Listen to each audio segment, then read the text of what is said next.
போந்தெம் உயிர்க்குயிராம் துணையொத்த சாந்தையதம் பதம் ஏத்து கருத்தே.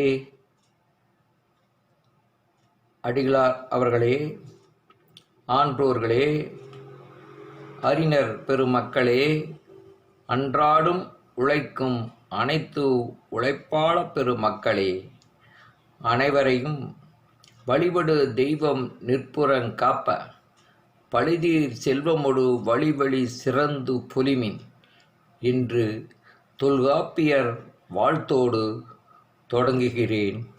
தொல்காப்பியர் தமிழ்ச்சங்கம தலைவர் புலவர் ஆ. காளியப்பன். இந்த அமர்விலும் மெய்ப்பாடு பற்றியே பேசுகின்றோம். வழக்கும் செய்யுளும் வகைவர நாடி தொன்னூர்க்கெல்லாம் நல் இலக்கணம் யாத்த தொல்காப்பியனார் தம் புலமை திறத்தை அவர்தம் நூலின் நுண்பொருளான எழுத்து, சொல், பொருள் மூன்றாலும் அறியலாம். தொன்மையும் சிறப்பும் தமிழ் மக்களின் பொது வாழ்விலும் இலக்கிய காதல் வாழ்விலும் காணும் மெய்ப்பாடுகளையே பொருளதிகாரத்தின் 9 இயல்களில் ஓர் இயலாகிய மெய்ப்பாட்டியலில் விளக்குகின்றார். தொல்காப்பியர் மெய்யின்கண் தோன்றும் மெய்ப்பாடுகளை தொகுத்தது மட்டுமல்ல, அவற்றை விரிவாக விளக்கியுள்ளார். மெய்ப்பாடுகள் தொல்காப்பியத்திற்கு முற்பட்ட பழந்தமிழில் அமைந்திருந்ததை என்மனார், என்பிசினோர் என்னும் தொடர்களால் நாம் அறியலாம். பேச்சு மொழி தோன்றும் முன்னரே தன் கருத்தை பிறருக்கு உணர்த்த மனிதனுக்கு பயன்பட்டவை மெய்ப்பாடுகள்தாம். மெய்யின் அசைவை கொண்டும் உள்ளத்து உணர்ச்சிகள் தாமே வெளிப்படும் புற உடல் குறிகளை கொண்டும் ஒருவர் கருத்தை மற்றொருவர் அறிந்தனர். அகத்தின் அழகு முகத்தில் தெரியும் என்பர். அடுத்தது காட்டும் பளிங்கு போல் நெஞ்சம் கடுத்தது காட்டும் முகம் என்றும் கூறுவர். பேச்சில் வெளிப்படுவதற்கு முன்பாக உடலில் புலப்படுவது உண்டு. பேச்சே இல்லாமல் உடல் வழியான புலப்பாட்டில் மட்டுமே கருத்துக்களை உணர்த்த முடியும். இதையே மெய்ப்பாடு என்று வகுத்தனர். செவிட்டு ஊமை திறனாளிகள் இவ்வாறே பேசிக் கொள்கின்றனர். மெய்ப்பாடு என்னும் சொல்லுக்கு பொருட்பாடு, வெளிப்பாடு, புலப்பாடு என பல விளக்கங்கள் வழங்கி வருகின்றனர். இங்கு மெய் என்பது உடலை குறிக்கும். பசி, தாகம், பாலுணர்வு, உறங்குதல், விழித்தல் முதலானவை உயிரினங்களுக்கு உள்ள பொதுவான அகத்து எழுச்சி உணர்வுகளாகும். சுவை, ஒளி, ஊறு, ஓசை, நாற்றம் ஆகிய 5ம் புறத்தாக்க உணர்வுகள். தொல்காப்பியம் காட்டுவன உள்ளத்து உணர்ச்சிகள் உந்திய வெளிப்பாடு. மெய்யில் தென்படும் உணர்ச்சிகளே மெய்ப்பாடு. மெய்யின்கண் தோன்றுவதால் மெய்ப்பாடு ஆயிற்று என்றும் கூறுவர் இளம்பூரணார். மெய்ப்பாடு என்பது பொருட்பாடு. உலகத்தார் உள்ள நிகழ்ச்சி ஆண்டு நிகழ்ந்தவாறே புறத்தாருக்கு புலப்படுவது ஓர் ஆற்றால் வெளிப்படுதல் மெய்ப்பாடு என்பார் பேராசிரியர். உய்ப்போன் செய்தது காண்போர்க்கு எய்துதல் மெய்ப்பாடு என்ப மெய் உணர்ந்தோரே என்று கூறுவார் செய்தியினார். இதற்கு விளக்கம் கூறுவது போல, உலகத்தாரது உள்ள நிகழ்ச்சி அவரது உடம்பின்கண் தோன்றும் கண்ணீர் அரும்பல், மயிர் சிலித்தல், வியர்த்தல், நடுக்கம் முதலிய புறக்குறிகளால் காண்போருக்கு புலனாகும் தன்மை மெய்ப்பாடு எனப்படும் என்பார் முனைவர் வெள்ளைவாரணார். அக உணர்வுகளை ஆழ்ந்து ஆராயாமலேயே யாரும் இனிதெரிய புலப்படுத்தும் புற உடற்குறியானது மெய்ப்பாடாகும் என்பார் நாவலர் பாரதியார். அவரே ஒருவரின் உள் உணர்வுகளுள் மற்றவர் கண்டும் கேட்டும் அறிய புற உடற்குறியாக புலப்படுபவையே இயற்றமிழ் செய்யுள் இயல் மெய்ப்பாடு என விளக்கம் தருகின்றார். மெய்கட்பட்டு விளங்கிய தோற்றம் என்பார் வீரசோழிய உரைகாரர். எனவே மெய்ப்பாடு அறிவாரை கண்ணினும் செவியினும் திண்ணிதின் உணரும் உணர்வுடை மாந்தர் என இலக்கணப்படுத்துவர் தொல்காப்பியர். எனவே மெய்மெய் உணர்ச்சிகளால் வெளிப்படுவனவே மெய்ப்பாடாகும். திண்ணிதின் உணரும் உணர்வுடைய கண்ணினும் செவியினும் உளத்து நிகழும் உணர்வுகளை உளப்பட உணர்த்தலே மெய்ப்பாடாகும். இம்மெய்ப்பாடறியும் அறிவு தலைமக்கட்கும் வேண்டும்.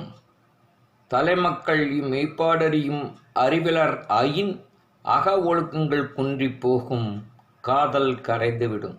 எனவே திண்ணிதின் உணர வேண்டிய மாந்தர்கள் தலைமக்களாக படைக்க வேண்டும்.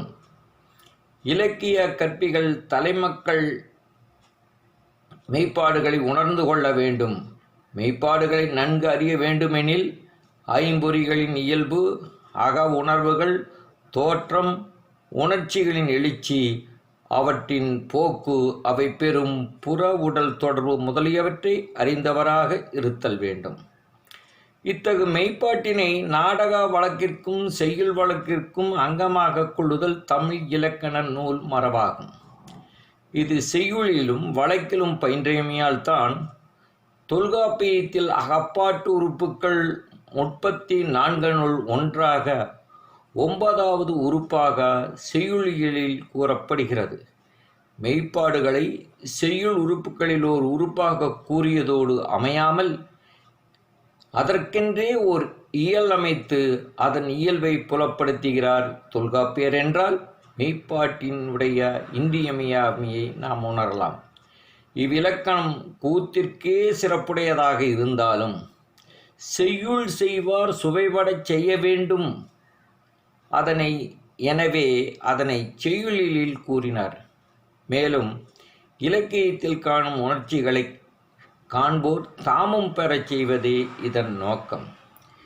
மெய்யின்கண் உணர்வு எவ்வுயிர்க்கும் வெளிப்படும். ஆனால் மெய்யுணர்வு அறியும் அறிவும் மாந்தர் எல்லாருக்கும் வாய்த்து விடுவதில்லை. மெய்ப்பாடு அறிதிறன் உயர்தனை மாந்தர்களுள்ளும் தொல்காப்பியர் போன்ற மிகச்சிறந்த அறிஞர்களுக்கே வாய்க்கும். இந்த மெய்ப்பாடுகளை தொல்காப்பியர் புறத்திணைக்கு உரியவை எனவும் அகத்திணைக்கு உரியவை எனவும் பாகுபடுத்தி விளக்கியுள்ளார். இன்னின்ன சூழ்நிலையில் இன்னென்ன மெய்ப்பாடுகள் தோன்றும் என அவரது கண்ணோட்டம் விரிகிறது. பண்ணை தோன்றிய எண்ணாங்கு பொருளும் கண்ணிய புறனே நன்னாங்கு என்ப என்றும் 4 பாலுமாறுண்டே என்றும் கூறுகிறார். பொதுவாக மெய்ப்பாடுகள் 8 என்பது தொல்காப்பியர் கொள்கை. இம்மெய்ப்பாடு நகையே, அழிகை, இளிவரல், மருட்கை, அச்சம், பெருமிதம், வெகுளி உவகை என்று அப்பால் 8 மெய்ப்பாடு என்ப. இவ்8 உணர்ச்சிகளையும் உடல் வழியாகவே உணர்த்துதல் மெய்ப்பாடு ஆகிறது. இம்மெய்ப்பாடு கூத்து நிகழ்வோருக்கும் அகப்பாடல்களில் கூட்டு நிகழ்த்தும் தலைமக்களுக்கும் பெரிதும் பயன் தருவது. இம்மெய்ப்பாடுகள் தற்போது உடல் மொழி என்றும் உணர்ச்சி என்றும் இலக்கிய திறனாய்வாளர்களால் எடுத்தாளப்படுகிறது. மெய்ப்பாடுகள் தோன்றும் இடங்களை உரையாசிரியர்கள் சுவை என்கின்றனர். சுவை என்பது நாவால் நுகரும் அறுசுவை அல்லாது உள்ளத்தில் தோன்றும் இன் சுவை, அதாவது உணர்ச்சி. அவை ஒவ்வொன்றும் 4 வகைகளாக பகுத்து எள்ளல் இளமை முதலாக 32 காட்டப்பட்டுள்ளன. இவைகளே அன்றி இவை அல்லாத வேறொரு வகையான 32 சுவைகளை, அதாவது உணர்ச்சிகளையும் தொல்காப்பியர் குறிப்பிடுகின்றார். இவை உடலின் மெய்ச்சுவைகள், அதாவது மெய்யுணர்வுகள். இவை அனைத்தும் புறப்பொருளில் தோன்றுவன. அவற்றை மெய்ப்பாட்டிற்குரிய பிறநிலை களன்கள் என்று தொல்காப்பியர் குறிப்பிடுகின்றார். அதற்கான நூற்பாவையும் எழுதியுள்ளார். ஆங்கு அவையொரு பாலாக ஒருபால் உடைமை, இன்புறல், நடுவு நிலை, அருளல், தன்மை, அடக்கம், வரைதல், அன்பு என கைமிகள், நலிதல், சூழ்ச்சி, வாழ்த்தல், நாணுதல், துஞ்சல், அரற்று, கனவென முனிதல் நினைதல் வெறுதல் மடமை கருதல் ஆராய்ச்சி விரைவு உயிர்ப்பு என கையாறு எடுக்கண் பொச்சாப்பு பொறாமை வியர்த்தல் ஐயம் மிகைநடுக்கு என அவையும் உளவே அவையலங்கடையே என்று தொல்காப்பியத்தில் 1206வது நூற்பா கூறுகிறது. இனி ஒவ்வொன்றையும் விரிவாக காண்போம். உடைமை. உடைமை என்பது ஏதேனும் ஒரு பொருளை பெற்று இருத்தல். அதாவது நான் மகிழ்வுந்து வைத்திருக்கிறேன், தொலைக்காட்சி பெட்டி வைத்திருக்கிறேன் என்று உள்ளத்துக்குள் பெருமையாக நினைப்பது இந்த காலத்தில். அதே அந்த காலமாக இருந்தால் நெடுநல் யானையும் தேரும் மாவும் படையமை மறவரும் உடையம் என கூறுவர். இதுதான் உடைமை என்னும் சுவையாகும். அடுத்து இன்புறல். இன்புறல் என்பது இன்பம் பெறுதல். இந்த இன்பம் இங்கே இன்பம் என்று சொல்லப்பது நீண்ட நாள் பிரிந்திருந்த ஒரு நண்பனை காணும்போது உள்ளத்திலே எழுகின்ற ஒரு உணர்வு, மன மகிழ்ச்சி என்று இளம்போரனார் குறிக்கின்றார். அதே சமயத்தில் பேராசிரியர் தாம் பெற்ற செல்வத்தை நுகராத போதும் அவற்றை எண்ணி மகிழல் என்பார். மிகப்பெரிய பணக்கட்டுக்களை வைத்து கொண்டு அதனால் அடையும் பயன்களை நுகராமல் அவற்றை எண்ணி எண்ணி பார்த்தே மகிழ்ச்சியடைதல், இதுதான் இன்புறல். அடுத்து நடுவு நிலைமை. நடுவு நிலைமை என்றால் பகலாணி போல நடுவாக நிற்றல். நீதி வழங்கும் நீதி அரசர்கள் ஒரு பக்கம் சாராது இருக்கும் மன நிகழ்ச்சி. இதை சமன் செய்து சீர்தூக்கும் கோல் போல் அமைந்து ஒருபார் கோடாமை சான்றோர் கனி என்று குறளும் கூறுகிறது. அடுத்தது அருள். அருள் ஒடு இருத்தல் என்றால் எல்லா உயிர்களிடத்திலும் கருணை காட்டல். வாடிய பயிரை கண்ட போதெல்லாம் வாடினேன் என்று வள்ளலார் உரைத்தாரே, அத்தகைய அருள். இதற்கு அரிதாய அறநெய்தி அருளியோர்க்கு அளித்தலும் என கலித்தொகையும் பாடலை இளம்போரர் எடுத்து காட்டுகிறார். இதே பொருளைத்தான் பேராசிரியரும் பேசுகிறார். அடுத்தது தன்மை. ஒரு பொருளின் ஒருவனுடைய தன்மை. அந்தணர், அரசர், வணிகர், வேளாளர் என்ற 4 வகை சாதிகள் இருந்தாலும் ஒவ்வொரு சாதிக்கும் ஒவ்வொரு நடை உடை பாவனைகள் இருக்கும். பார்ப்பான் என்றால் குந்தி மிதித்து குறு நடை நடந்து வந்து தோன்றல் அவர்களுடைய இயல்பு. அரசராயின் எடுத்த கழுத்தொடும் அடுத்த மார்பொடும் நடந்து சேரல். இடையராயின் கோல்கை கொண்டு வருதல். குறவர்களாயின் தேனொடும் நீண்ட முடியொடும் வருதல். அதாவது அவரவர்களுக்கு இப்பொழுது சொல்லப்போனால் அவரவர்கள் உள்ள செயல்களுக்கு அவர்கள் உள்ள நிலைமைக்கு தகுந்தமாறு வேடம் அணிந்து வருதல். துறவைகளெனில் காவியாடை கட்டுதல். காவலரெனின் காவலருடையுடன் மிடுக்காக வருதல். இது எல்லாம் தன்மை என்று கூறுவார்கள். அடுத்தது அடக்கம். அடக்கம் அமருள் உய்க்கும் அடங்காமை அருள் உய்த்துவிடும் என்று அதிகாரம் வகுத்தவர் திருவள்ளுவர். இங்கு அடக்கம் என்ற மெய்ப்பாடு எப்படி இருக்கும்? உயர்ந்தவர்களிடத்தில் மன மொழி மெய்யில் அடங்குதல். அது அடங்குதல் என்றால் பணிந்த மொழி, வாய்ப்புதைத்து நிற்றல். இவை எல்லாம் உயர்ந்தவர்களிடத்தில் நாம் பின்பற்ற வேண்டிய, அடங்கியிருக்க வேண்டியது அடக்கம். இதுதான் அடக்கம் எனும் சுவையாக இங்கு அலசப்படுகிறது. வரைதல். வரைதல் என்றால் எல்லையை வகுத்து கொள்ளுதல் என்று பொருள். இந்த உலகத்திலே நாம் செய்யத்தக்கன யாவை, செய்யத்தகாதன யாவை, சமுதாய சான்றோர்கள் எதை விதித்து இருக்கின்றார்கள், எதை விலக்கி இருக்கின்றார்கள் என்பதையெல்லாம் வரைமுறைப்படுத்தி அதன்படி ஒழுகுதல் வரைதல் எனப்படும். அடுத்தது அன்பு. அன்பு என்பது தொடர்புடையார் மாட்டி செலுத்துகின்ற ஒரு உணர்வு. அதுவே அந்த அன்பே அருளாக மாறுவதும் உண்டு. அன்பு தொடர்புடையார் மாட்டி செலுத்துகின்ற ஒரு பிரிய அன்பு. அதைத்தான் புறத்துறுப்பெல்லாம் எவன் செய்யும் யாக்கை அகத்துறுப்பு அன்பிலவர்க்கு என அன்புடைமை என்னும் அதிகாரத்தில் கூறுவதை அந்த அன்புதான் இங்கு சுட்டப்படுகிறது. கைமகள். கைமிகள் என்றால் எல்லை மீறி போதல், நமக்கு மீறி போதல். அதாவது குணமாக இருந்தாலும் சரி, குற்றமாக இருந்தாலும் சரி, அது அளவுக்கு மீறி செலுத்துதல். ஒரு குழந்தையிடம் செலுத்த வேண்டிய அன்பை காட்டிலும் அதிகமாக அளவுக்கு மீறி அன்பு வைத்திருத்தல். அதே சமயத்தில் ஒருவர் மீது ஒரு குற்றத்தை சுமத்தும் பொழுது அதிகமான வகையிலே குற்றத்தை சுமத்துதல். இதுதான் கைமகள் என்று சொல்லுறோம். அதே சமயத்தில் இன்னொன்று இருக்குது, நலிதல். பிறருக்கு துன்புறுத்தல், பிறரை துன்புறுத்தல், பிறருடைய துன்பத்தை கண்டு நம் மனம் மகிழ்தல், பிறருக்கு துன்பத்தை உண்டாக்குதல், உடலாலோ செல்வத்தை பறிப்பதாலோ அவர்களிடத்தில் துன்பத்தை உண்டாக்குவது, அது நலிதல் எனப்படும். பிறருக்கு இன்னா செய்து அவர்களை நெருக்குதல், இது பகை நலிய பாசறை உளான் இது என்று நெடுநல்வாடை எடுத்து காட்டுகிறது. சூழ்ச்சி. சூழ்ச்சி என்பது வஞ்சகத்தனமாக இங்கே எடுத்துக்கொள்ளக்கூடாது.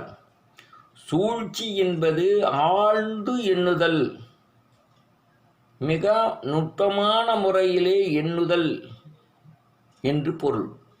சூழ்வார்கண்ணாக ஒழுகலான் மன்னவன் சூழ்வாரை சூழ்ந்து கொளல் என்று திருக்குறள் கூறுகிறது. இதற்கு பேராசிரியர் மனம் தடுமாற்றம் என்று பொருள் கூறுகிறார். வாழ்த்தல், பிறரை வாழ்த்தல், பிறரை வாழவென்று வாழ்த்துதல் என்பது பெரியவர்களுடைய கடமை.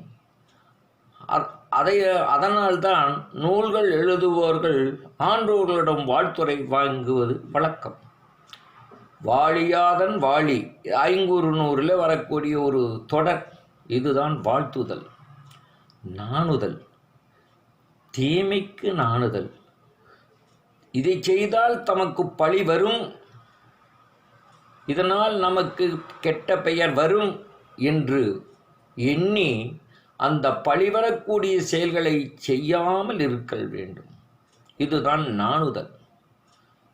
பிறன்பழியும் தன்பழியும் நாணுவார் நானு குறைவதி என்னும் உலகு என்று குறள் கூறுகிறது. துஞ்சல். துஞ்சல் என்பது உறக்கம். முனிவின்றி நனந்தலை உலகமும் துஞ்சும், இது குறுந்தொகை பாடல். அடுத்தது அரற்று. அரற்று என்பது அழுகை அல்ல,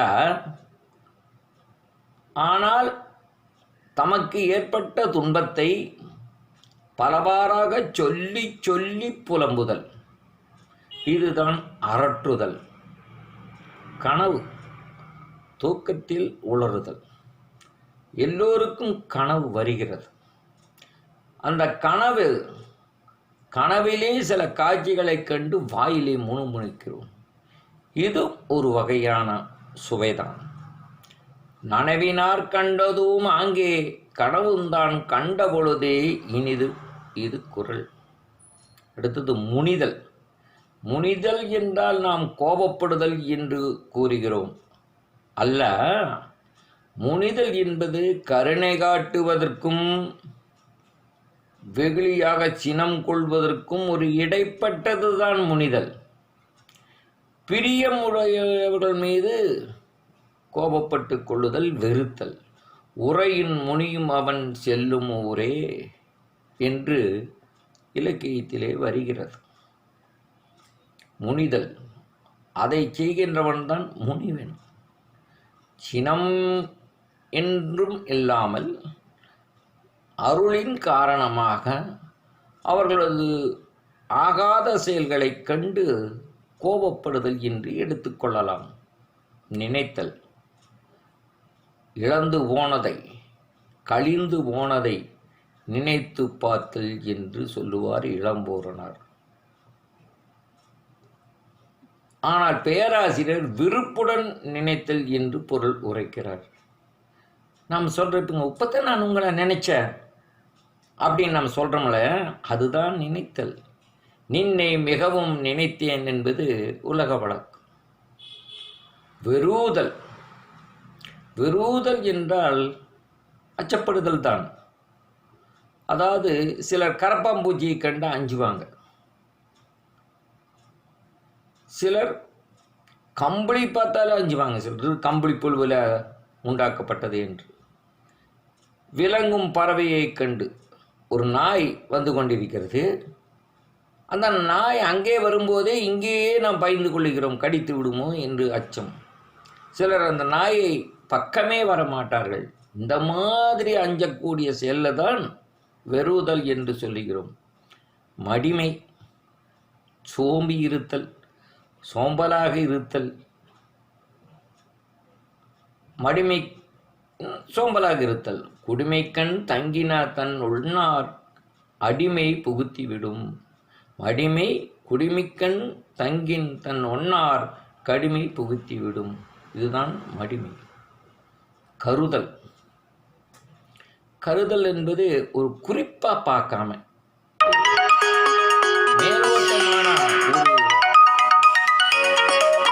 மேலோட்டமான ஒரு கருதுதல். குறிக்கொண்டு நோக்காமை அல்லால் ஒருகண் சிறக்கணித்தால் போல் நகும். இதுதான் கருதுதல். அடுத்தது ஆராய்ச்சி. ஒரு பொருளை குறித்து அதனுடைய இயல்பு, தன்மை, எத்தன்மையது என்று ஆராய்தல். ஆயும் அறிவினார் அல்லார்க்கு அணங்கென்ப மாயம் மகளிர் முயக்கு. இதுவும் குறள்தான். அடுத்தது விரைவு.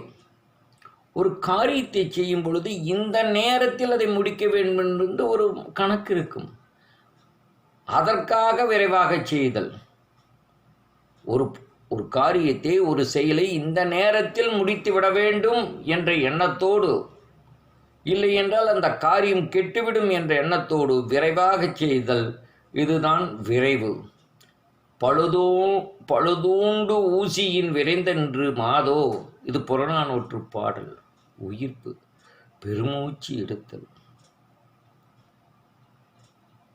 பெருமூச்சு எடுத்தல் இது முன்பு விடக்கூடிய காற்றை விட அதிகமாக நீளமாக விடுறது. இதுதான் உயிர்ப்பு. கையார், நெடுமூச்சு இல்லாமல் செயல் செய்யாது இருத்தல். கையற்றுறது, ஒன்றுமே செய்யாமல் உட்காந்துக்கிறது, எனக்கு எப்படியோ இருக்குது அப்படின்னு சொல்லிட்டு எதுவுமே செய்யாமல் பிரமத்தி பிடிச்ச மாதிரின்னு சொல்கிறோம்ல, அப்படி இருக்கிறது. அதுதான் கையாறு. காதலல் பிரிந்தால் வரும் துன்பம் தொடிநிறை முன் கையால் கையாறு கொள்ளாள் கடிமனை காத்தோம்ப வல்லது கொல்லோ. இது கலித்தொகைப்பாட்டு. இடுக்கண், இடுக்கண் என்றால் துன்பம். இந்த துன்பம் எப்படி இங்கே சொல்லுகின்ற துன்பம்? பொறாமையால் வருகின்ற துன்பம். பொறாமையால் வருகின்ற துன்பம். அடுக்கி வரினும் அழிவிலானுற்ற இடுக்கண் இடுக்கண் பெறும். இதுவும் குறள்தான். தொல்காப்பியருடைய நோட்பாக்களுக்கெல்லாம் ஒரு இலக்கியமாக திகழ்வதுதான் திருவள்ளுவருடைய திருக்குறள். பொச்சாவாமை என்று திருக்குறள் இருக்கிறது, ஒரு அதிகாரமே. அதற்கு மறதி என்று பொருள். எதையும் மறந்து விடுதல். பொருள் தீர்ந்து பொச்சாந்தும் சொல்லார் மருள் தீர்ந்த மாசரு கட்சியவர். மறந்தும் கூட சொல்ல மாட்டார்கள். அருள் அல்லாதவற்றை சொல்ல மாட்டார்கள். மறதி. அடுத்தது பொறாமை. பொறாமை என்பது என்ன? பிறரது வளர்ச்சி கண்டு அதனை பெறாது பொறாது நடக்கும் ஒரு மன நெகிழ்ச்சி. அழுக்காறு என ஒரு பாவி திருச்செற்று தீயொளி உய்த்திவிடும். இது குறள். அடுத்தது வியர்த்தல், மெய்ப்புழுக்கம், பொறாமை முதலியவற்றால் உடலில் தோன்றுகின்ற ஒரு மெய்யிலே தோன்றுகின்ற ஒரு புழுக்கம். பொல்லனா ஆங்கே புறம்பேறார் காலம் பார்த்து உள்வேற்பார் ஒள்ளியவர். இந்த வியர்த்தலை பற்றி அதற்கான எடுத்துக்காட்டு செய்யில் இந்த 487வது குறள். ஐயம். ஐயம் என்பது பாடத்திலே மாணாக்கர் கேட்கின்ற ஐயங்கள் அல்ல, அவையெல்லாம் அறியா வினாக்கள். இங்கு ஐயம் என்பது அங்கே கிடப்பது பாம்பா பழுதா என்று இரண்டில் எது என்று மனம் தடுமாறுதல், அதுதான் ஐயம். அணங்குகொள் ஆய்மயில்கொள் கொல்லோ கணங்குலை மாதர்கொள் மாலும் என் நெஞ்சு. மிகுதி. செல்வத்தால் மிக்கவர்கள், அறிவால் மிக்கவர்கள், பலத்தால் மிக்கவர்கள், பணத்தால் மிக்கவர்கள், இதுதான் மிகுதி. இதனால் என்ன என்றால் மிகுதி இவற்றால் வரக்கூடிய ஒரு உணர்வு, ஒரு சுவை. மிகுதியான் மிக்கவை செய்தாரை தான் தம் தகுதியான் வென்றுவிடல். அடுத்தது நடுக்கு. நடுக்கு என்பது அன்பும் அச்சமும் காரணமாக ஒரு உடலில் தோன்றும் நிகழ்ச்சி. அதாவது குழந்தைக்கு ஒரு நோய் வருகிறது, நோய் வரும்போது இது இனி என்னாகுமோ ஏதாகுமோ என்று அன்புடையவர்கள் மாட்டு ஏற்படுகின்ற காரணத்தினால் வரக்கூடிய அச்சம், இதுதான். அதனால் உடல் நடுங்கும். இதுதான் நடுக்கம், அன்பான நடுக்கம் என்று சொல்லலாம். இப்படி 32 சுவைகளையும் அகத்திற்கும் புறத்திற்கும் பொதுவாக நிகழும் மெய்ப்பாடுகளாக தொல்காப்பியர் கூறுகிறார். இவை யாவும் உலக வழக்காதல் நாடக வழக்குக்கும் ஏற்றுக்கொள்ளப்படும். இதெல்லாம் உலக வழக்குத்தான், ஆனால் இதை நாடக வழக்குக்காகவும் ஏற்றுக்கொள்வார்கள். ஆகவே எள்ளல் இளமை முதலாக விளையாட்டு ஈராக சொல்லப்பட்ட 32 சுவைகளைப் போலவே இங்கே கூறிய 32 மெய்ப்பாடுகளையும் அறிவோம் என கூறி என் உரையை நிறைவு செய்கிறேன். நன்றி, வணக்கம். தொல்காப்பியரே துணை, தொல்காப்பியரே வழிகாட்டி. நன்றி, வணக்கம்.